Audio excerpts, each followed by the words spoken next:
Welcome to the New Books Network. Hello, everybody, and welcome back to New Books in Sports, a podcast channel on the New Books Network. I'm Bennett Kerber, the host of the channel. Today, we'll be talking to Gregory J. Kaliss about his new book, Beyond the Black Power Salute, Athlete Activism in an Era of Change, which will be available through the University of Illinois Press on April the 18th. Greg Kaliss, welcome to the show, and congratulations on the release of your book. Thanks very much. Thanks for having me. Appreciate it. Now, Greg, I was wondering if we could start off, if you could just begin the interview by telling us a bit about yourself, where you're from, and all that good stuff. Yeah, great. I'm originally from Cherry Hill, New Jersey, but I'm currently a professor of history, an assistant professor of history at York College of Pennsylvania, York, Pennsylvania. And I've bounced around a number of institutions in both American Studies and History departments. So I've taught at Franklin and Marshall College and Dickinson College and Towson University as well. So I've taught a number of places, but I've always been really interested in sports as a site of historical inquiry, a place where we can take something seemingly dumb and unimportant like sports, and I say this as a sports fan, but we can find larger meanings in sports. And so, initially I was worried about doing historical work on sports when I was going for my PhD, because I didn't want to take something that I loved and get sick of it. But there was just so much rich, interesting material. And so when I was working on my dissertation, I sort of on a whim, I looked into the first Black basketball player at the University of North Carolina, because that's where I was in graduate school. And that led me down a kind of rabbit hole of finding all kinds of big meanings in sports, and looking at the ways that athletes have had to negotiate the kind of politics of their times and of their lives. Oh, and I talk as a sports fan who also was worried about the same thing. I was worried that my sports fandom would go down the hill if I looked at it scholarly, but I would say I look at it, I might be even more invested now, and I don't know if you find the same thing. Yeah, I think that's true. I really was worried. I didn't want to write, sort of hero worship stuff, but I didn't want to get sick of it, and neither one of those things I'd like to think has happened. I think you're right. It has expanded my appreciation of sports. It's made me cast a wider net. It's the kinds of sports and athletes that I pay attention to. So, yeah, it's been good. It's been great in that way. Yeah, and I will say you definitely accomplished that goal with the new book. I think it obviously sports is there, right? But there's a lot bigger issues that are at play that we're going to be able to talk about in the interview. And I'll save it for the end as well. But thoroughly enjoyed the book. Thanks. Thoroughly. Glad to hear it. Yeah. But I am interested. I'm always interested in how the project developed. So how did you come to write Beyond the Black Power Salute? Well, my dissertation, which I turned into my first book, was about the integration of men's college athletics. And I was looking at how people responded to college integration in basketball and men's basketball and football from about 1915 through the early 70s. And in doing the research for some of the later chapters, I came across a lot of really interesting materials and a lot of back and forth, and some of that I could include in my book, and some of it I had to leave off to the side. And so when I was coming back to that, I was especially interested in some of the discussions that I found in the Black press about the first Muhammad Ali-Joe Frazier fight, which is one of the chapters, the centerpiece of one of the chapters in this new book. And but as I was doing more research about that, and as I was trying to pull together various pieces, I kept looking for a book out there that had an overall assessment of the late 60s and early 70s about the athlete activism of that era, because there was so much going on, so many athletes who were getting involved. And I kept looking for that book that would help provide an overall summary that I could sort of sink my teeth into. And I couldn't find it. And I finally realized that if I wanted to find that book, I was going to have to write it. And so that's what led me down the path of writing this book, was to really write a book that tried to take stock of that era, a time when athletes were really getting involved in all kinds of different ways and all kinds of different athletes, and see what kind of connective threads we could find, see what things, were accomplished and went well, and see what issues remained unresolved and why those issues remained unresolved. So that's a little bit about how the book came to be. Yeah, and I'm always curious about like strategic decisions. Sometimes there's thought behind it, and sometimes I know it just happens. But I opened up the book and obviously started with the prologue, the first section, expecting Tommy Smith and John Carlos anecdote, right? And although you did say you're going beyond the Black Power salute, so maybe I shouldn't have. And rather than talking about their protest on the medal stand in 1968, you open with the 1964 press conference in which Muhammad Ali, then Cassius Clay, defended the Nation of Islam. And I'm curious why you decided to open the book with this particular press conference. How you thought that was a good way to kind of open the book, if you will. Yeah, Ali is so central. I mean, so many athletes refer back to Muhammad Ali as being so important, and he's not only central to athletics, he's central to civil rights and Black Power. I mean, he's this force for change in the 60s, and he's a lightning rod, and I kept he kept coming up in all the research that I was doing. And I think this press conference is just an extraordinary moment, because here is this guy who has just won the heavyweight championship of the world.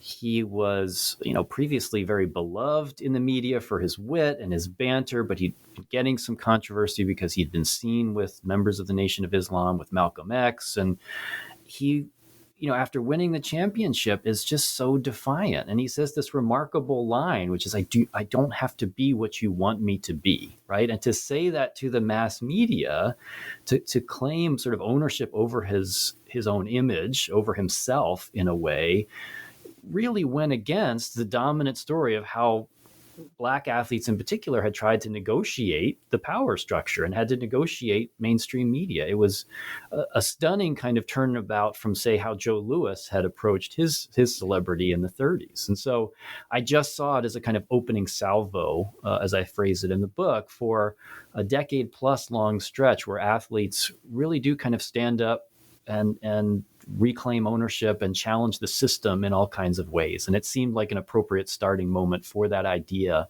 and for that shift. Yeah, and I think it was a good way to show people, to allow people to appreciate the challenges Ali faced. Maybe some people that are my age, early 30s, that largely the perception is Muhammad Ali is this beloved figure. How much hate could he receive? And my mother's from Louisville, Kentucky, and I remember hearing my grandfather talk about Muhammad Ali. And even his hometown, they weren't crazy about him during that period in time, and now they have streets named after him, museums for him and everything. But at the time, it's good to, I guess, to say he wasn't always beloved like he is today, and the challenges he faced and just wanting to speak his mind.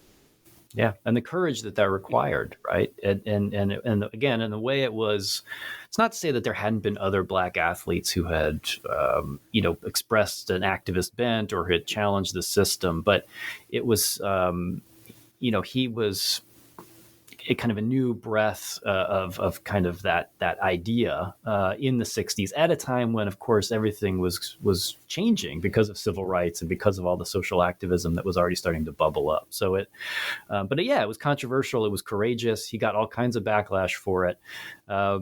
It is curious to think about all the celebration of him in recent times compared to all the animosity that he faced in those early years.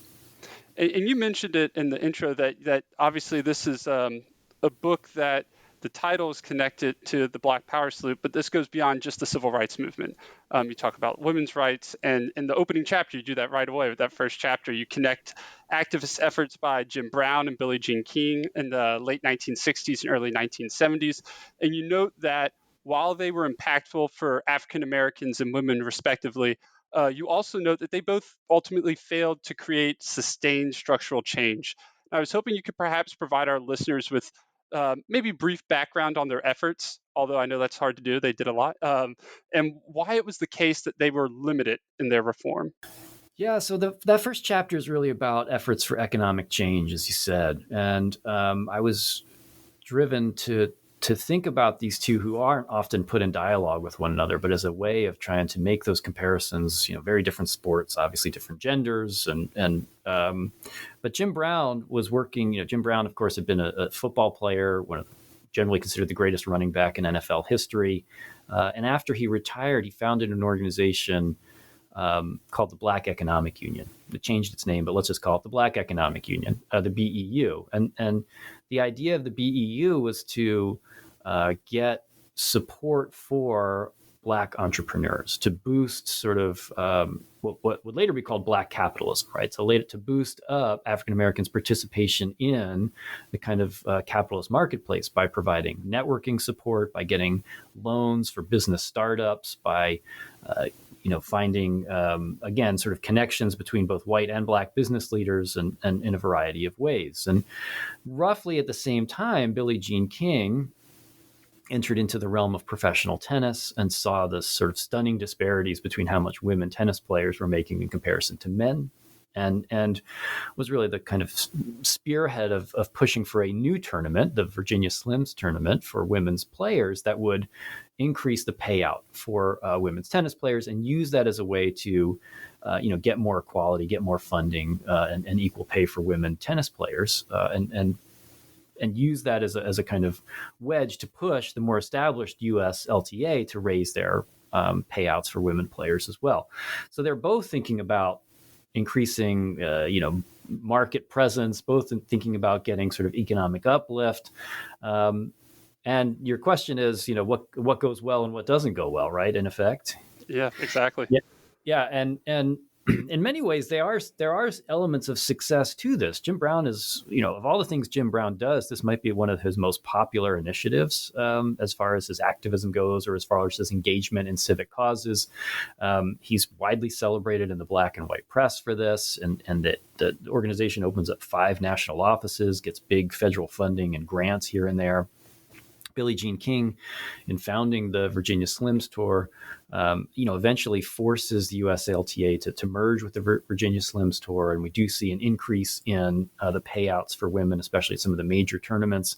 So there are successes here, but ultimately, neither one has the kind of lasting, staying presence that you would like, right? And the BEU in particular kind of fades. There are still actually sort of remnants of the BEU even in contemporary times, but by the time we get even to the mid-1970s, the BEU has practically vanished from the map. And a lot of that's because, Brown is dependent upon political support. And when Richard Nixon, who's one of his big funders, let us say, leaves office and not in the best of terms, right? He loses some of that support, right? There's a withdrawal of that federal support. And Billie Jean King, again, they force this merger, but when the merger happens, the women leaders, Gladys Heldman, who had been the president of the Virginia Slims Tour, this woman magazine owner who was a real sort of powerhouse force, she's forced to the sidelines. And the same men that had been paying women less and had been treating them badly remain in charge, right? So the power dynamics don't really change in either cases.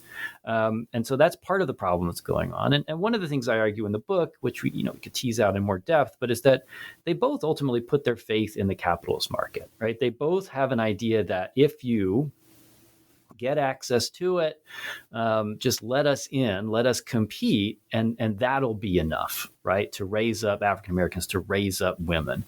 And it turns out that that's not enough. African Americans are starting from such a disadvantaged position in the capitalist marketplace that access isn't going to fix that huge gap, right? And if you're dependent upon public support, what about the vagaries of public opinion? When does, if that vanishes, you're in trouble. And again, with Billie Jean King, she puts her faith in that if women can prove their marketability, she's willing to do all kinds of things. She partners with a cigarette brand, for crying out loud, to raise money for women's players. But again, if you don't have the power, if it doesn't make a broader foray into changing media ownership and media coverage and all these other things, it ultimately kind of fizzles out, and it doesn't have that kind of lasting presence.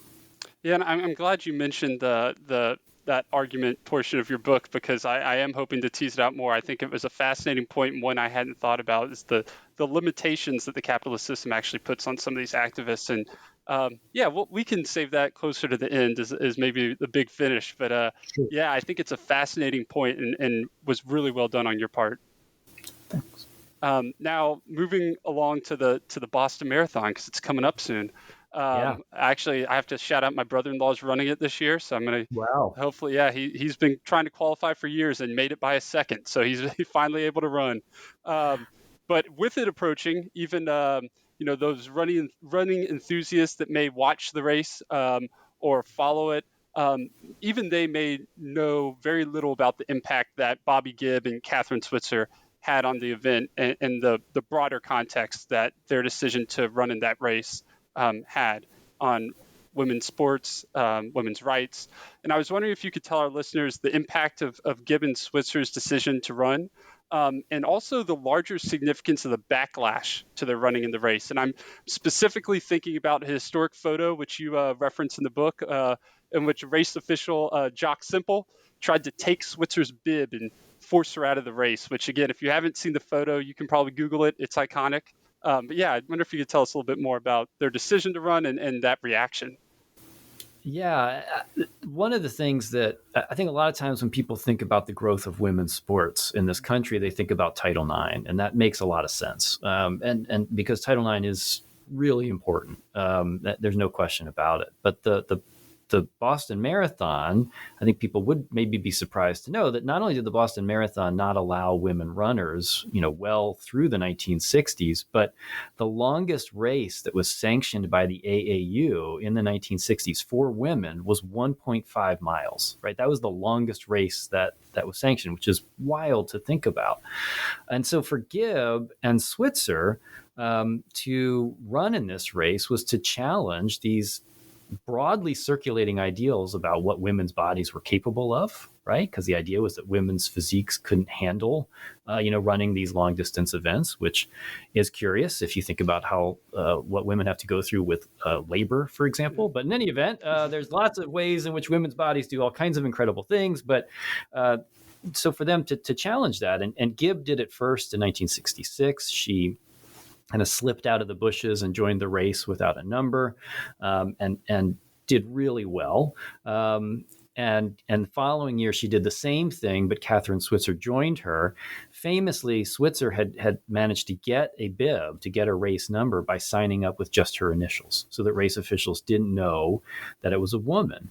And as you point out, it's the reaction of Jock Simple this old guy trying to chase her down and grab her number off of her while she's running the race, and that image, and then Switzer's boyfriend Tom Miller, who was a track athlete from Syracuse, actually pushes Simple off the course, and it's captured, in this sequence, and it becomes widely popular. It's this dramatic moment, right? And I think it registered with a lot of people. Because it showed how ludicrous the restrictions were, right? It showed the fact that, women wanted to and could engage in this kind of physical activity. Most of the runners in the race, the vast majority, were supportive of the women for running in the race. And so it just seemed, and I think it's especially great because it's such an old guy, it seemed like a kind of changing of the guard, right? That there was something symbolic about something new, that was possible, that these young women were kind of pushing out against these old ideals. And in the time of the 60s and the change, again, we think about this in terms of context. I think there was extra rich meaning for all of that. Yeah, and I'm glad you mentioned that thing, because that's immediately what I thought about the first time I saw the photo when I was reading your book. Was just, it's almost like it's not just about the race, but this like patriarchal power structure. Right, and his face is so angry too, and it's like the idea that things could be shifting is frustrating, not just to him, but all men like him. Right. Right. Yeah. So I think you did a great job of pointing that out in the book. Thanks. And I will say, one of the other things I talk about in the book, which we don't have to go down this rabbit hole too far, is that, even a lot of women had sort of misgivings or concerns, right? One of the things I looked at in that chapter was to see how women's magazines responded to this growing presence of women athletes. And, it's a long, slow process of changing these attitudes. And that's one of the things that I think is really interesting and powerful about that moment, because Title IX, I don't think, could happen without those women kind of starting to push push out against those boundaries. And those women, let's just important to note here, those women were building on other, previous women before them, especially Wilma Rudolph, who, African-American sprinter from the 1960 Olympics, who got lots of publicity, lots of celebration for winning, 3 gold medals. And so there was this slow and steady sort of evolution of women kind of starting to challenge some of those ideas of femininity when it came to sports.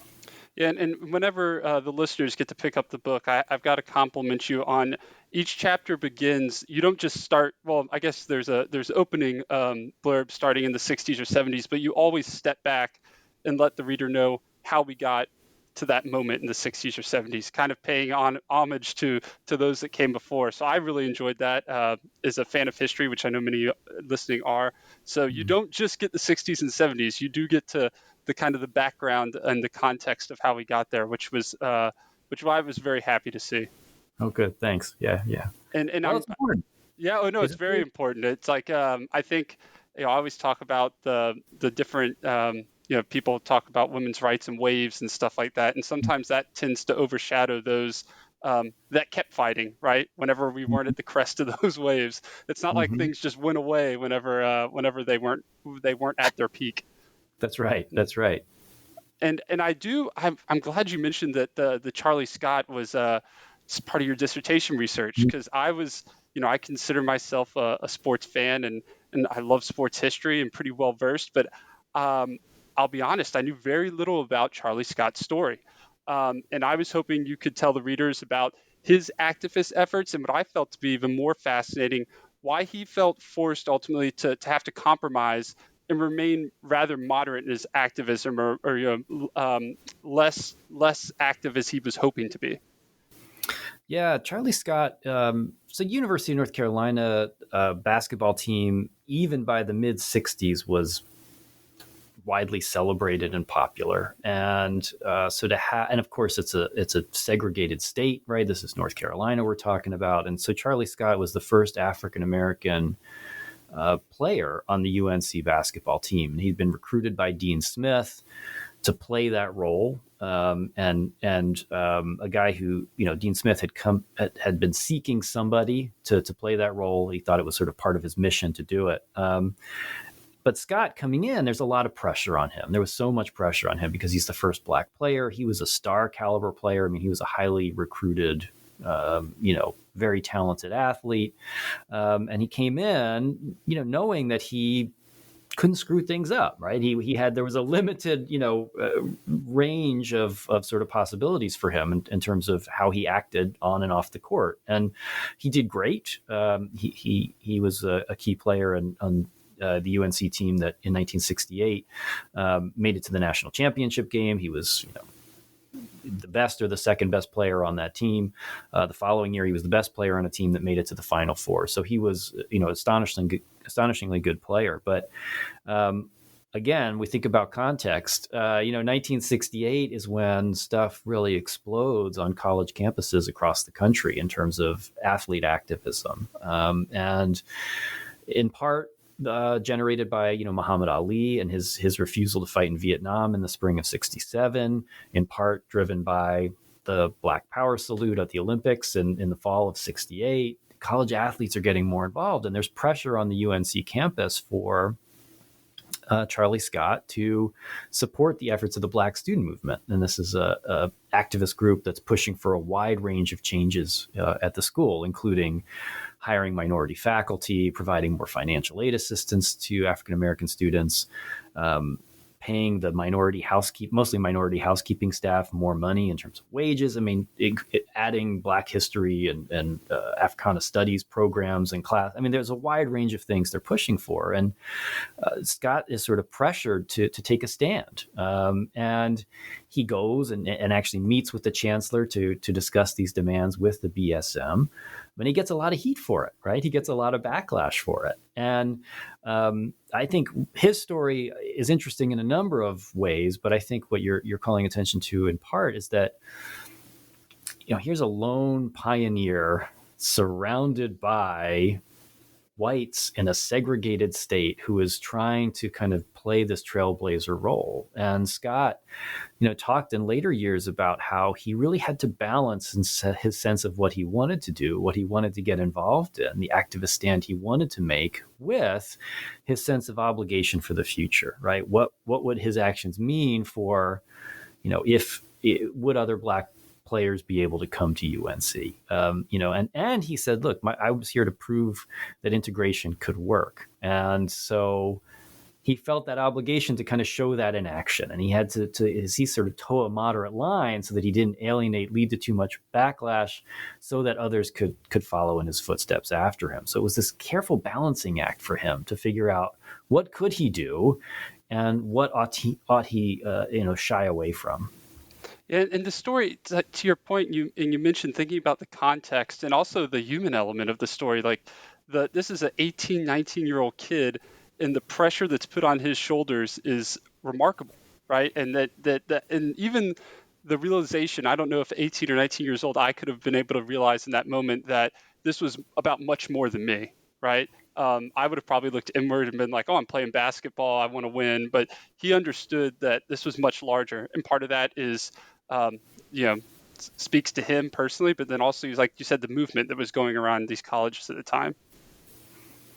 Yeah, and I think there was just such a heightened attention to athletes by them, for so much of the 20th century. I talk about this in the book, and other good scholars have talked about this, right? But for so much of the 20th century, African-American leaders had been sort of content to give athletes a kind of pass. Play, do your sport, that's enough, you're advancing the race. But by the 60s, in part, I think because of Ali, right, and his stand, and because of the changing context of Black power, there's more of an expectation of, if you have a publicly prominent position, if you have some clout, you need to use it to help the community. And as you put out, that's a lot of pressure to put on anybody, a 19-year-old, a 20-year-old who's the only Black player on a white, otherwise white team in North Carolina. I mean, I often talk to my students when we talk about these issues in class about, nobody expects Rob Gronkowski to represent the white race, right? Or,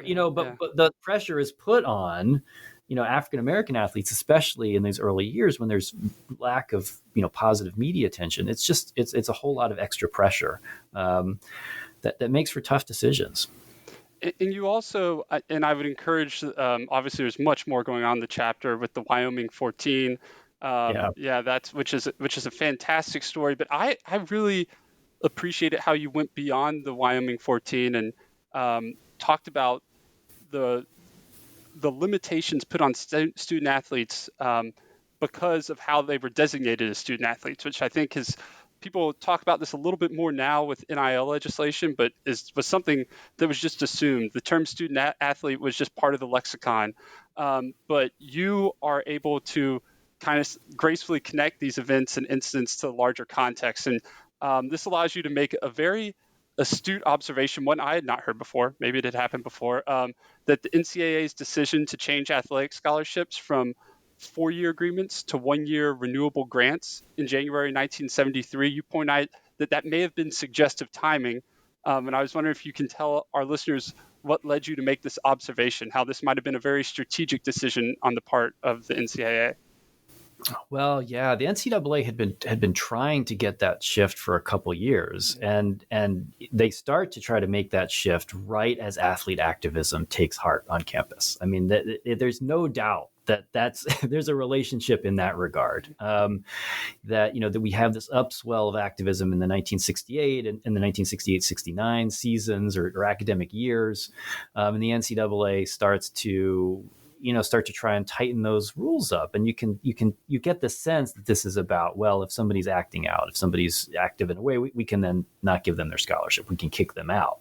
In 73 in particular, there's a small uprising that almost no one knows anything about at Troy State University, where students actually, walk out at halftime. African-American students at Troy State, which is the small school in Alabama, they leave a game at halftime in protest of a variety of issues, really bad treatment and, being lied to about what their scholarships were going to be worth, a whole host of issues. And I think there's evidence to suggest that might have been the straw that sort of, broke the proverbial camel's back here, right? That this was that protest and the kind of bitterness that it engendered maybe pushed some of the presidents and athletic directors in the NCAA to go ahead with this shift in scholarships, which really did work to decrease the amount of activism that athletes could engage in. And fundamentally, the NCAA was not, and still is not, but especially was not in those days, an equitable power structure, right? I mean, the student athletes were really heavily constrained by their teams, by their coaches, by the NCAA, and didn't have the rights of employees, but in many ways had obligations of employees. And it's a very complicated situation. But yeah, I think there's definitely the NCAA is responding to this uptick in activism, even at small schools like Troy State, and thinking, we have to put a stop to this. Yeah, the timing makes sense. That's whenever I read it, I was like, oh, the suggestive timing. I completely agree. And definitely something I had not considered whenever they, I thought 1973, they just finally passed what they wanted to. But I think it certainly makes sense. And I do want to jump back to Muhammad Ali real fast. Sure. Since we started with him, and we're not quite there at the end yet, but we have to jump back to him. So I would say when most people think about Muhammad Ali and Joe Frazier, when those two names come together, they probably immediately hear Howard Cosell's famous line in their head, the down goes Frazier, and that was the third of the three fights. And however, you point to the buildup of that first fight in March 1971 and note that there was a much bigger issue at play. Two competing models of Black manhood and activism. And I was wondering if you could expand on this for the listeners, explain how each man represented one of two very different models. Yeah. Before I get there, because I think your listeners are going to give you grief about this if I don't give you grief about it a little bit. I'm pretty sure Down Goes Frazier was actually the George Foreman Joe Frazier fight. Oh, yeah, you're right. Anyway. That's on me. That's on me. Thank you for correcting. It's better that you correct it now than later. But yeah, the March 71 fight, the Ali Frazier one, is the so-called fight of the century. Is actually, as I say, it was really the root piece that started this whole book, because there's so much discussion, there's so much dialogue before and after this bout, and it's freighted with so many meanings. But one of the things that's really central to this is a story about Black masculinity or Black manhood, right? What's the kind of model that each of these represent? And I think Joe Frazier comes to represent a model that is about working within the system. That's about assimilation. That's about working hard, keeping your nose clean, and sort of putting your faith in the system and gradually kind of working your way up. Whereas Muhammad Ali comes to represent this more outspoken model that is more aggressive, that is more combative, but that ultimately questions the system itself, right? And questions and challenges the people running the institutional structure, and that is more defiant. And Ali and Frazier come to represent these two sort of approaches. And Joe Frazier is a Baptist. He fits into that traditional Black Christianity sort of model. Muhammad Ali is a Muslim, right? So he is something different, and again, sort of challenging the status quo in that way. And there's a lot riding on this fight, and it gets even more complicated with politics, because Frazier, neither man serves in Vietnam, but Frazier has a deferment for it. Ali, of course, refuses to serve, but Frazier says, well, if his name had been called, he'd be glad to serve, right? He sees this as patriotic duty. So again, there's these they come to represent these very different sort of political spectrums and political leanings. And so the build up to the fight is intense. They're both undefeated, because Ali had lost his boxing licenses while he was still undefeated. Frazier had claimed the championship while Ali was exiled from boxing. Ali's able to get licenses and they meet up as undefeated heavyweight champions. And so it's exciting from a boxing perspective, but it's also got this weight of, what's the right way, this conservative button down approach or this dynamic, outspoken, quote unquote, radical model of manhood. And so what drew me to writing about that fight was I came across these letters to the editor in Jet and Ebony, and the anguished responses to the outcome of the bout and the meanings. I mean, just how much stock people put into that fight and to the fighters and the outcome of the bout was extraordinary. It was quite clear that there was a lot going on here about, bigger issues, especially again about Black manhood.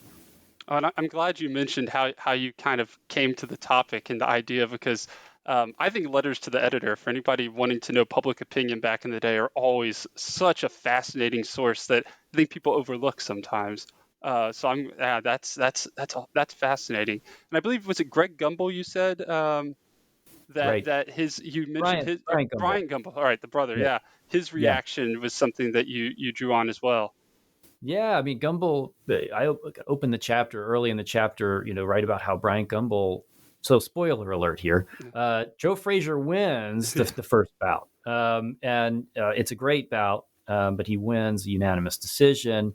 And after the fight, Gumbel wrote that he sort of wandered around the streets in a daze, devastated, crying, and that he just couldn't figure out how Ali had lost because, and I'm going to get the word slightly wrong to get off the top of my head, but something along the lines like, if Ali lost, then it meant that the cause of Black equality lost, right? That all these things he believed in had somehow been defeated as well, or at least that's how he felt in the wake of the fight. And it's just suggested how much meaning people invested in this. Yeah. And one of the things, and again, we probably don't have time to talk about it all, but one of the things that's especially tied in with this is about money and funding and who profits from these two Black boxers, fighting. And so that's another sort of subset of the rhetoric. It's about who has control, who profits. And there's a case where people are questioning the power dynamics, but again, not much actually gets changed in terms of that ownership issue. And yeah, it also just speaks to how, some people aren't able to make those connections to sports and the larger issues at play. And I just, some people, and we'll talk about this at the end, I've kind of saved this, is don't want to make that connection between sports and politics and socioeconomic issues, cultural issues, but, it's definitely at play. And I do have to shout out my favorite connection you make in the book. And I was hoping you could tell us about this. You make a lot of larger connections. As that 5th chapter, you make a connection between the origins of the American Basketball Association, the ABA, and hip hop music. So one that I'd never considered, but I thought was quite remarkable. So I was wondering if you could expand on that connection for us. Yeah, it was a really fun chapter to research and write. If you think about the ABA, and the ABA, for those who maybe are less familiar, the ABA was a rival league to the NBA. It's in existence from 67 to 76. And because the ABA was kind of scrambling to catch up to the NBA, they adopted new rules. They brought in players who had been blackballed. They opened their doors more widely. And they had a lot of African-American players, more African-American players on the roster. They let their players have a bit more freedom in terms of how they looked and how they played.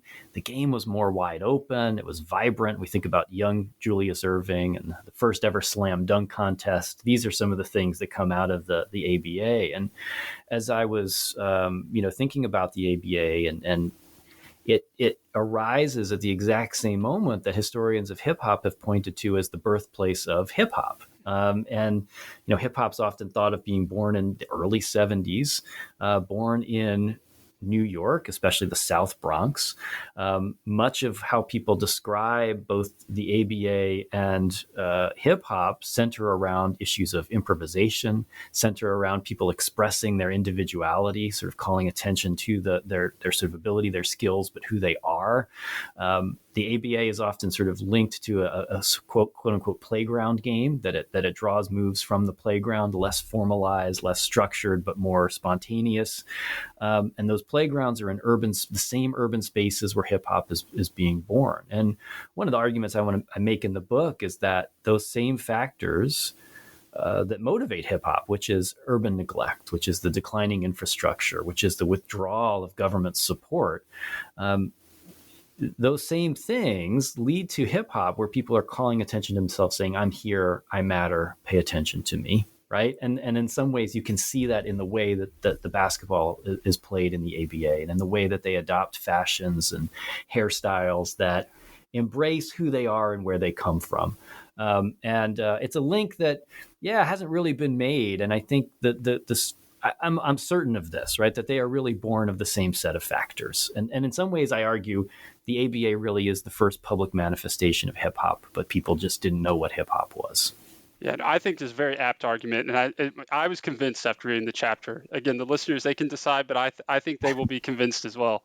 The last kind of historical figure that you touched on in the book is actually in the conclusion, and I would guess that many people my age, I'm in my early 30s, are probably unaware of the impact that Curt Flood had on not just Major League Baseball, but professional athletics in general, and specifically the free agency system that we now probably just take for granted.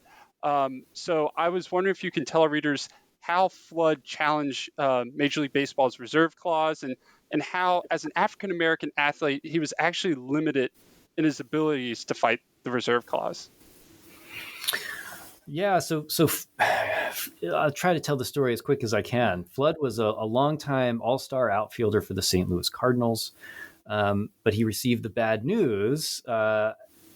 I want to say it's 1970, right? That he had been traded to the Philadelphia Phillies. And I say this as a Philadelphia Phillies fan. So anyway, he had received news that he'd been traded to the Philadelphia Phillies, and he didn't want to go. And he writes this kind of remarkable letter. It's actually, in some ways, it's a bookend to Ali's statement of defiance here. But he writes this letter where he says, to the commissioner, I don't feel that I'm a piece of property to be bought and sold irrespective of my wishes. I want to play baseball next year, but I want to choose where I can play.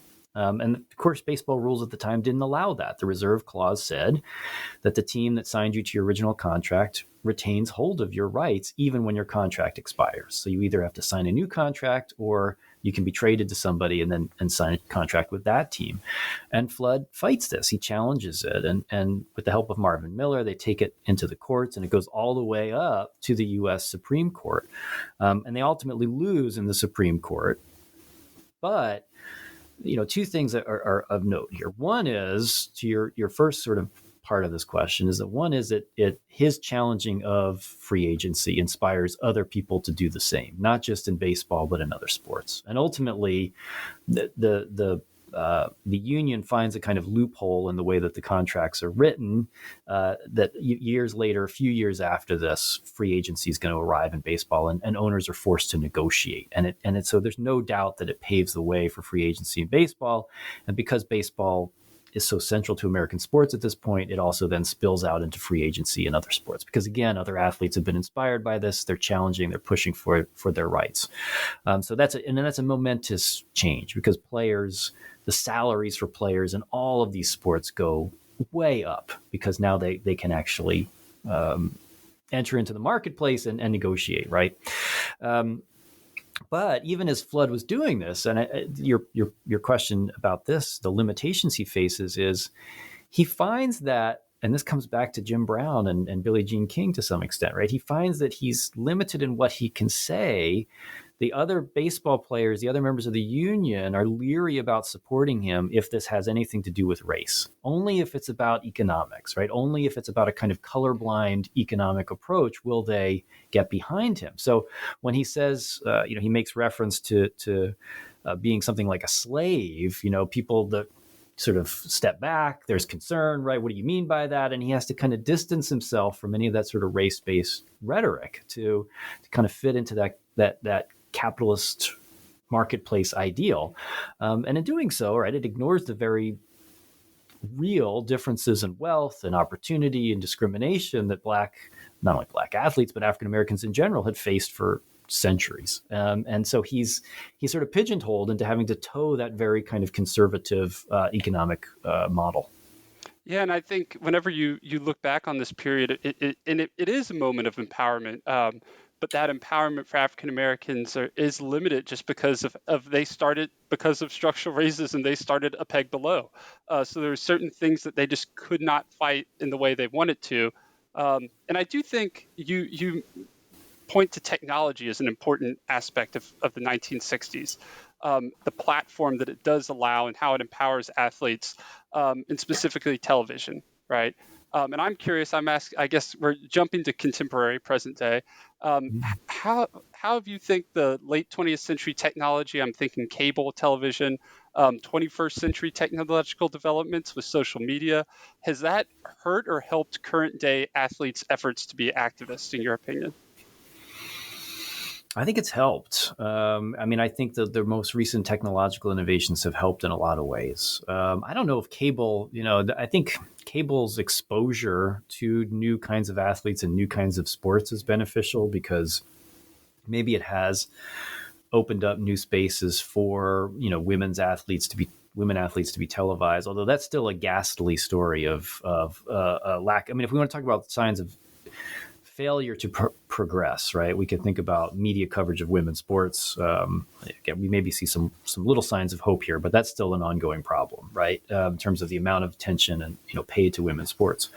But if we think about social media in particular, I think one of the things that's really compelling about social media is that athletes have a direct line to their fan base. They have a direct line to the general public in a way that they don't have to go through that mediating force of the media. They don't have to worry about how is the media going to spin, what I say? Are they going to take seriously what I say? Are they going to cover it, right? They can just go right to whoever it is that they want to speak to. And I think we've seen that in a lot of ways. And I mentioned in the conclusion, I think in the introduction too, maybe, but the Miami Heat after Trayvon Martin's murder and the fact that they, posted something on social media and to kind of express their outrage at the decision and that kind of their ability to do that, they bypass the sort of traditional structures. And we see that show up in all kinds of ways in recent years.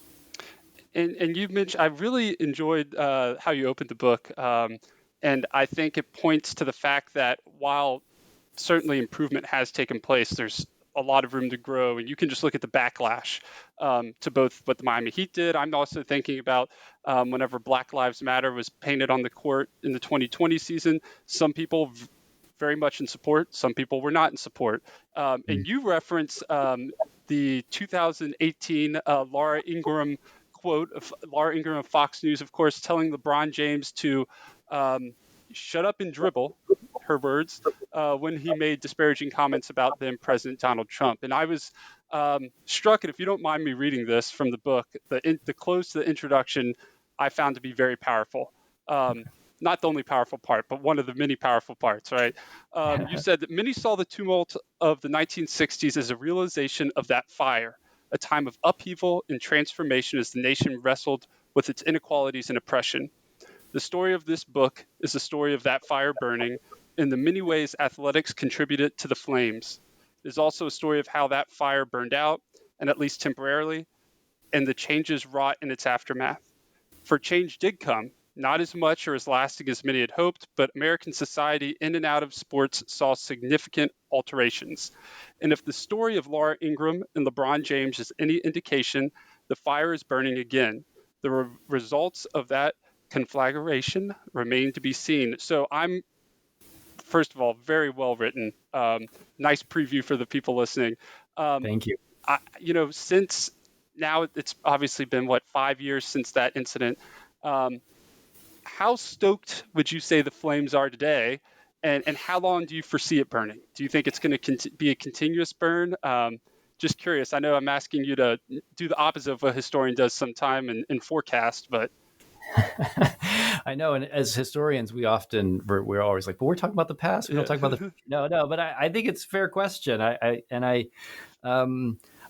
I don't think the flame is quite as hot now as it was 5 years ago. I think there has been a little bit of cooling off in some ways, but I think it is still burning. I think we still see an I think actually a great example is with the women's NCAA championship and Angel Reese, stepping up and talking about the backlash she's faced and how she did what she did for the girls who look like her, right? And that she was too ghetto and too hood, to use her words, right? And I think that kind of defiance and that calling out media narratives and that asking people to question their biases and assumptions about minority athletes is a sign that this fire is still burning, and it's I think it's exciting, and I don't know how long it'll last, and I don't know where it will go next. I think one of but I think that's a remarkable moment,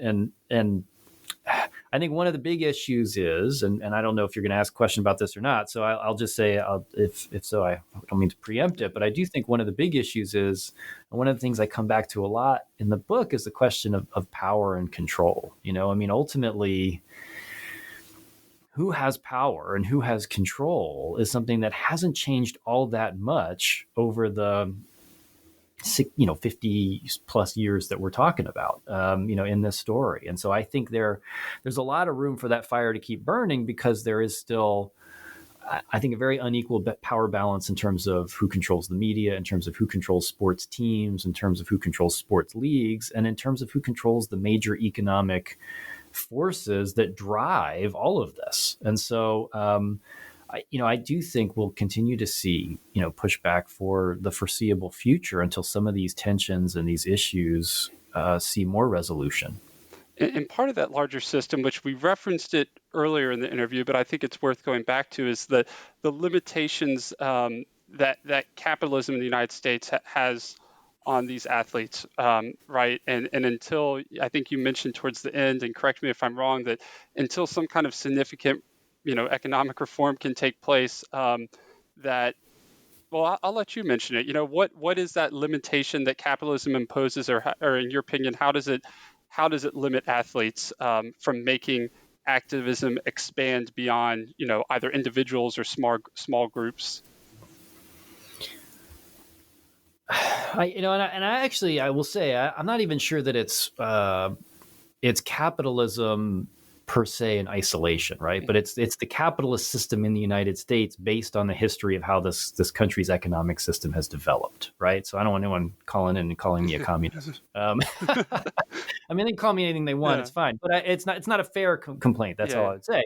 I just think, right? I think the problem with, because the market is set up in the way that it is, because the capitalist economy has developed in the way that it has, wealth and power have concentrated in a very limited set of individuals.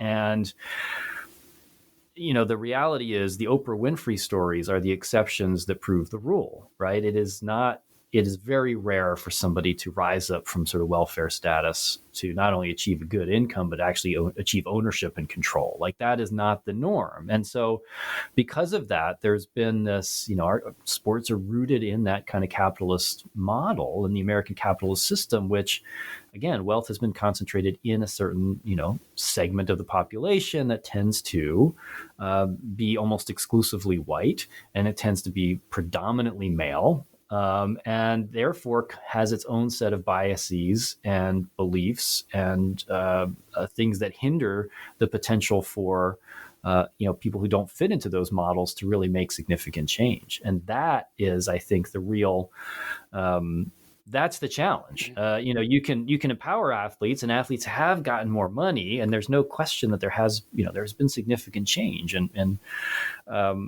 but rarely is that turned into actual sort of power and control. Michael Jordan may be one of the exceptions, again, where he actually did, purchase an NBA team. But, again, that's one out of how many owners. So I think it's that broader framework. It's that historical legacy of wealth. In writing about the Ali Frazier fight, somebody, made the point that the problem with getting equality in boxing was that you need the capital at the start to be able to fund the promotion. You need to have the wealth to get wealth, right? And that's the dominant story. And so that imbalance, that wealth gap, has never been solved. And in fact, the wealth gap in the United States has gotten bigger in the last 40 years or so. And so that's a real systemic challenge that goes well beyond sports. And I'm really glad we closed with this, because I think, and what I enjoyed about your book, and what I hope and I think others will enjoy about your book, is that you come for the sports stories, but you stay for the larger questions that are really, that make you think and make you think about, basically how far American society has come and how far we still have to go. There is a lot of optimism in the growth that's occurred, and that the fire that these activists started, but there is certainly room to grow. So yeah, if you pick up the book, which I highly encourage you to do when it comes out on April 18th, um, there's fascinating sports stories that are going to keep you entertained. But I really enjoyed how they also made you think, and that's a testament to your writing ability. So, um, Greg, we've taken up a lot of your time, but before we go, I do want to ask if you can tell us about any projects that you're working on now that the book's about to be published. I know everyone's always thinking about what comes next, so maybe you could tease us with some ideas. Yeah, I'm starting work on a project about prison sports and looking at the way that different kind of sports teams and leagues in different prison settings, especially in the 60s, 70s, 80s, and 90s, to see what function they played, and to see how they did they or did they not help with recidivism, and how do they fit into the broader framework of mass incarceration, because that's a time when more and more people are being sent to jail. And what did sports provide as a kind of outlet, and when were they supported, when weren't they, do we see withdrawal of support in conjunction with a kind of tougher line against crime. So, I'm thinking about taking sports into a new setting and seeing what I can find there. Oh, that's exciting. I was just about to say I've never heard of a work done like that, so I'm excited whenever it does come out. But let's not get too ahead of ourselves, because the book is, and I guess you should mention, if it comes out April 18th, correct? I was right on that. And how can people get a copy? You can buy a copy at Amazon. You can buy a copy through the University of Illinois Press website, and can even find a discount code there for it. And it's available on paperback as well as an ebook, if that suits you. So yeah, you have all the forms you can want. And again, I highly recommend. I'm happy that I got a sneak peek, a preview, but I highly encourage everyone to go out and purchase a copy on April 18th. You won't regret your decision. And Greg, I really enjoy your time to speak with us and learning more about the book. And so again, I can't thank you enough for joining us. Hey, thanks so much for having me. It's been a real pleasure. I appreciate it.